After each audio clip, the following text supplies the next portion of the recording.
crispy. It was good, guys. Avenger Vastey bringing another review, this time of the Marvel Legends Sasquatch Build-A-Figure Wave Deadpool.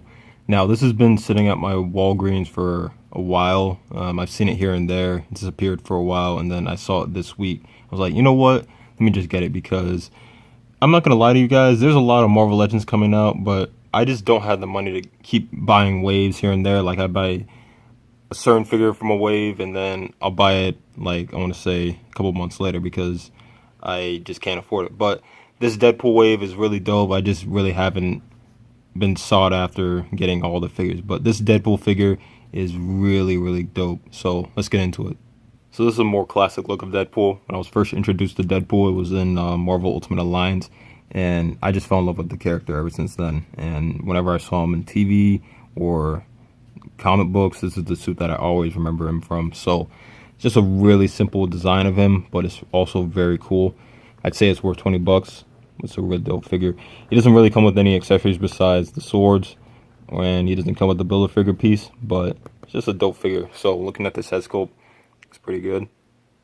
I do like the facial expression. I like the silver pearlescent eyes.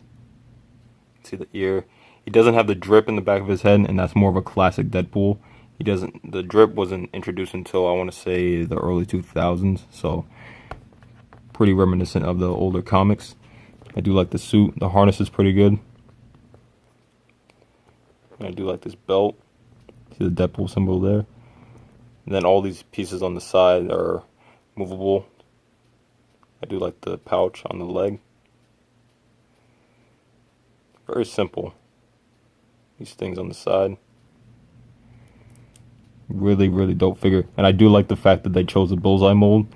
I would say that the Bucky Cap mold works, but it's just not as posable as you would want for a Deadpool figure or Spider-Man figure. Certain characters are very agile, and like someone like Bucky Cap, or I want to say Batroc, not even Batroc, like some characters really do need to be on this mold because the butterfly joint, and then he has more posability in the legs, and you know, it's just you just get a lot of range of motion with this mold. So I really do like the fact that they chose this mold for this figure. This figure has really good articulation. Now, one problem I do have with this figure, this is probably my only problem, is when you move the head up, it's a little hindered by this neck collar thing. It's not too bad, but when I really want the head to look up, I kind of have to take this off and like lower it down. But other than that, I don't really have a problem with the figure. But it moves up, moves down, side to side. Doesn't really have a pivot.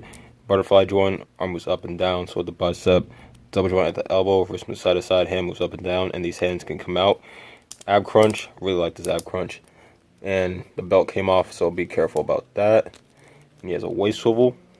Leg moves forward, back, and out, so with the thigh. Double joint at the knee. Calf swivel, foot moves up and down. Ankle pivot. So really good articulation on this figure.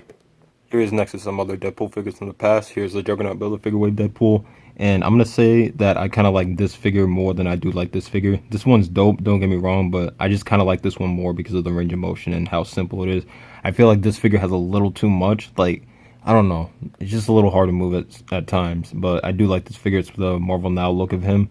But I kind of do like the classic one more. And now, what's funny about this one right here is this, I had no idea about this. So there was a wave of Marvel Legends. I believe it was wave 3 of the Return of Marvel Legends. And there was an X-Force Deadpool way back in the day, I want to say 2012, 2013. And this was supposed to be a variant where he was red and not the X-Force colors. But something happened with the variants. Like there was supposed to be a Moonstone and a Blade and a Future Foundation Doctor Doom. And I thought this was the real version, but this is actually a knockoff, and I had no idea. And this figure is absolutely trash. Like, this figure is falling apart. Like, it's just hard to stand. The pieces come out, but this was basically supposed to be reminiscent of the, I want to say, 2-pack from 2010. Yeah, 2010 with the Warpath, but this one was supposed to be a classic Deadpool as well, but this figure is pretty much garbage now. But what's cool about it is you can take the harness from this and put it on this figure, so I'm going to show that. So here's how that looks, and it looks really dope. Now, the plastic is really hard, but it still looks very good. And this figure is pretty much trash. I'm probably going to throw it in the bin, but it's a really good improvement. Like, you can see how Hasbro Marvel Legends were back in the day, and back in the day, this was a great figure.